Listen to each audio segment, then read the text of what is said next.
ፍቅረኛሽ ያቺን ማራኪ ተዋናይት በትልቁ ስክሪን ማየት ያስደስተው ይሆናል።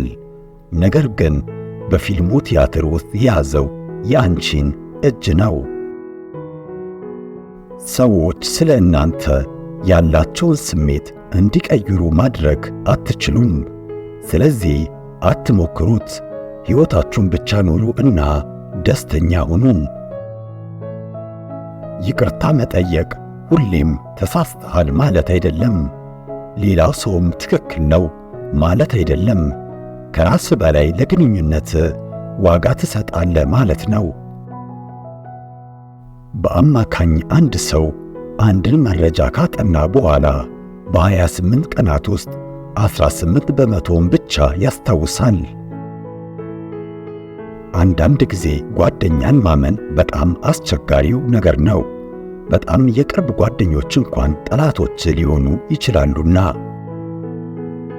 የበለጠ የሚስቁ ሰዎች የአካልንም ሆነ የአእምሮን ሕመም በተሻለ ሁኔታ መቋቋም ይችላሉ።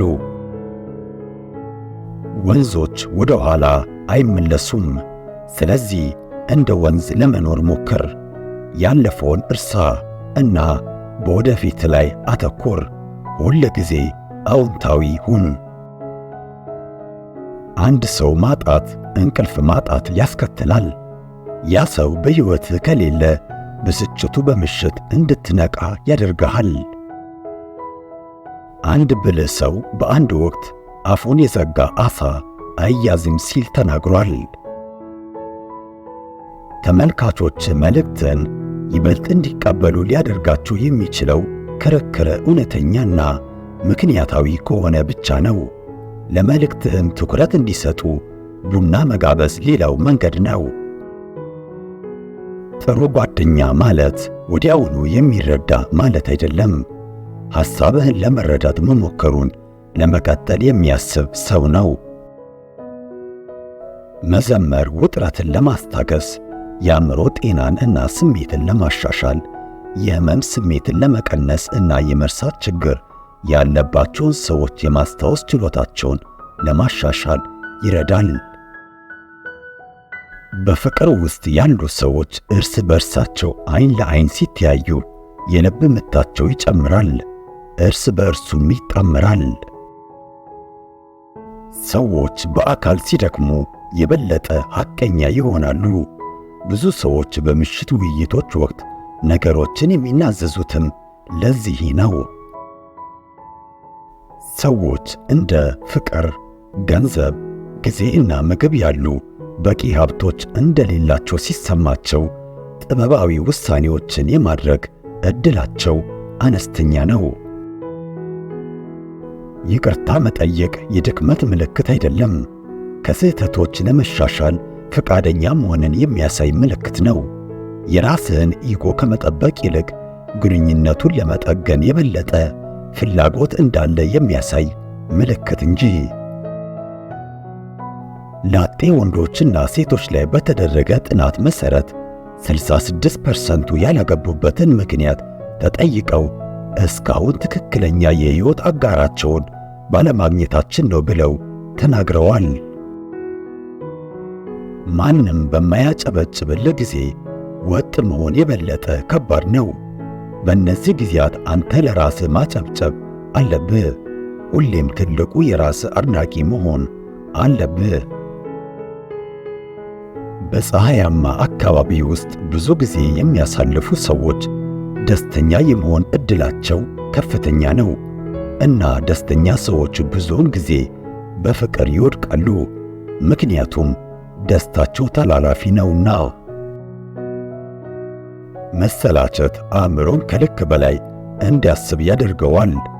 በሥራ መወጠር ግን ጠቃሚ ነው፣ ምክንያቱም ሰዎች ሥራ ሲበዛባቸው ደስተኛ ይሆናሉና። የበለጠ ታማኝ በሆንክ ቁጥር የበለጠ ብስጭት ያጋጥምሃል። ሳይኮሎጂ እንዲህ ይላል፣ አንድን ሰው ስትስሙ ዲኤንኤው ወይም ዘረመሉ ቢያንስ ለ1 ሰዓት በአፋችሁ ውስጥ ይቆያል። ዓይን ያላየውን ጆሮ እንዲሰማ አትፍቀድ። ልብ የማይሰማውን አፍ እንዲናገር አትፍቀድ። የፈጠራ አእምሮ ያላቸው ሰዎች በምሽት ለመተኛት ይቸገራሉ፣ ሳይተኙ ማምሸትንም ይመርጣሉ። ስኬት ሲገኝ ወዲያውኑ ሰዎች በደስታ ይቀልጣሉ፣ አካላዊ እንቅስቃሴያቸውም ወዲያውኑ ይለወጣል።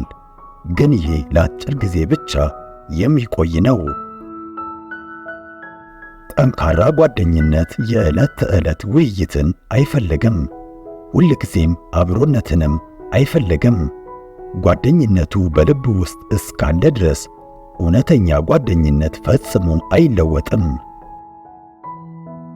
ሳይኮሎጂ ስሜት በዘፈቀደ ከደስታ ወደ ሐዘን ሲሸጋገርና ሲዋዥቅ አንድን ሰው እንደናፈክ ያሳያል ይላል።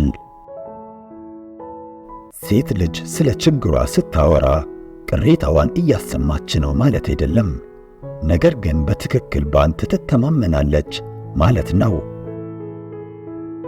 አስተዋይ ሰዎች ስለ ሌሎች አስተያየት ብዙም ግድ የላቸውም። ታላቅ በራስ የመተማመን ስሜት ስላላቸው ብቻቸውን መሆን ያስደስታቸዋል።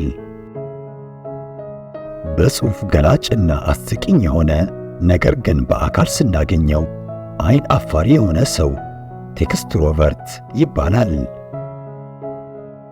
ሳይኮሎጂ እንደሚለው ሰዎች መውደድን አይፈሩም፣ ነገር ግን በወደዱት ሰው አለመወደድን ይፈራሉ።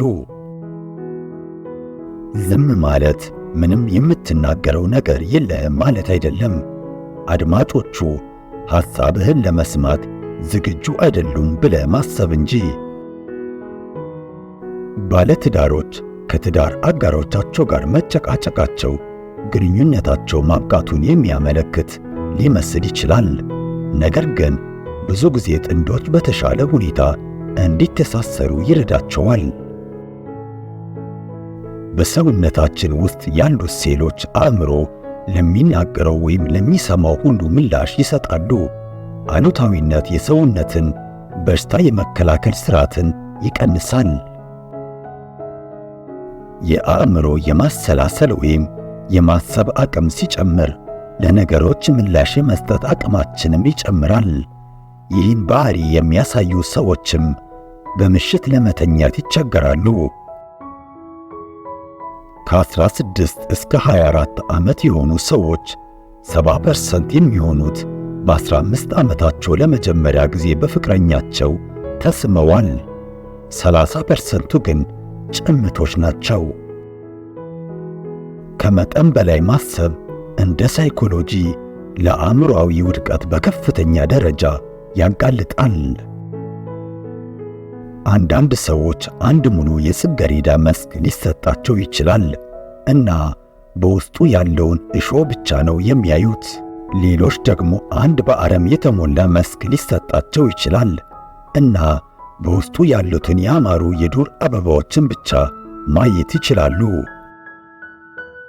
ማስተዋል ለምስጋና ቁልፍ አካል ነው እና ምስጋና ደግሞ የደስታ ቁልፍ አካል ነው።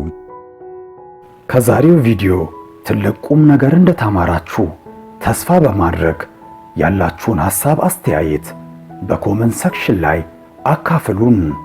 ስለተከታተላችሁ እያመሰገንኩኝ በቀጣዩ ቪዲዮ እስክንገናኝ ድረስ በያላችሁበት ሰላማችሁ ይብዛ። በቸር ሰንብቱልኝ።